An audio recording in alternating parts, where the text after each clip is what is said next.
SABC News correspondent Sarah Coates now joins us live from Tel Aviv, Israel. For more, Sarah, good afternoon, and thank you for your time with us at this hour. Perhaps you could just talk to the latest as intensified calls for a ceasefire comes to the fore once again.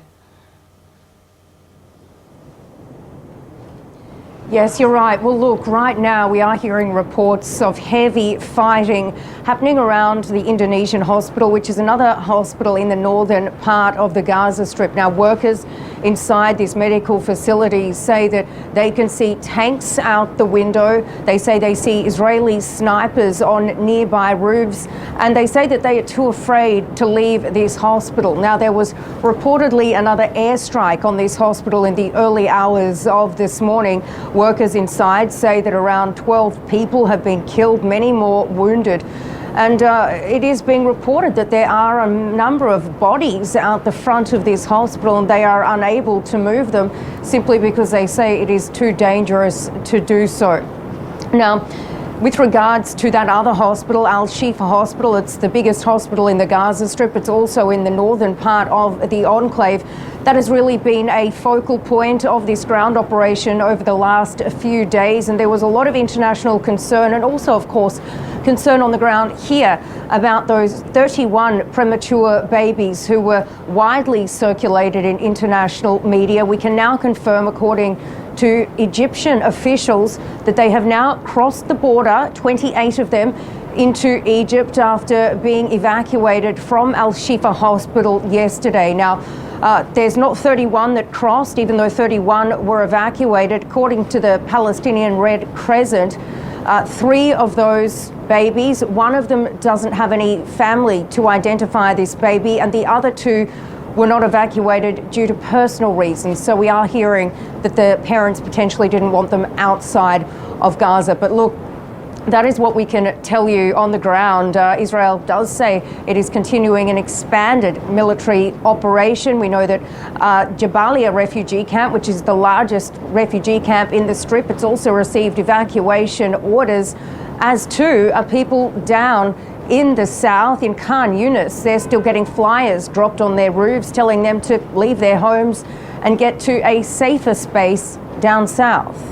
Sarah, at this point, has there also been a reaction or response from Israel or Prime Minister Benjamin Netanyahu regarding him being reported to the ICC for war crimes and war crimes against humanity? What's also transpiring on that front as we speak?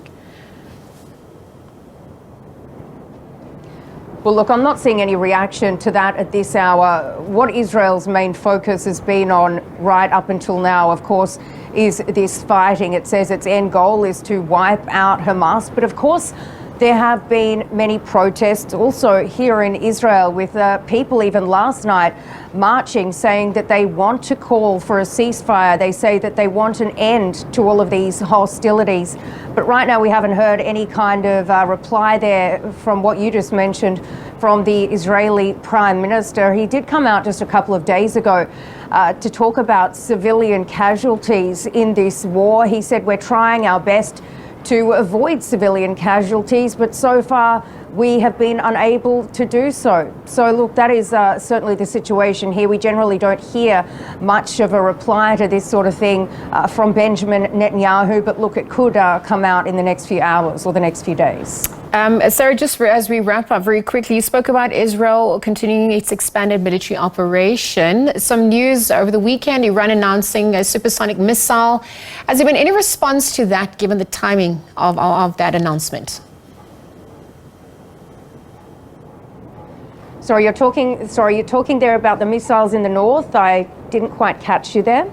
No, we were speaking about Iran having announced a supersonic missile, the technology that they have now announced and put to the fore. I just wonder if there's been any reaction on that front, given the timing of what's transpiring as well. Well, look, this is pretty common for Iran to show off its arsenal of weaponry, but what we have been seeing in the north from Hezbollah, which of course is backed by Iran, is a real uptick of attacks across that border into Israeli territory just in the last hour or so.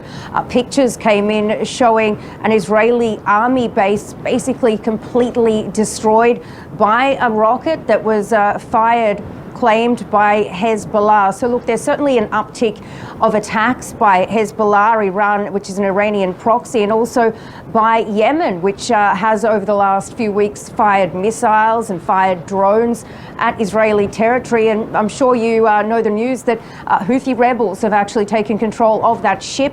They say it is Israeli owned. It is believed to be British owned, potentially partly Israeli, but is Japanese operated. So look, this is what is happening in that region. We have heard from the Prime Minister Benjamin Netanyahu on that.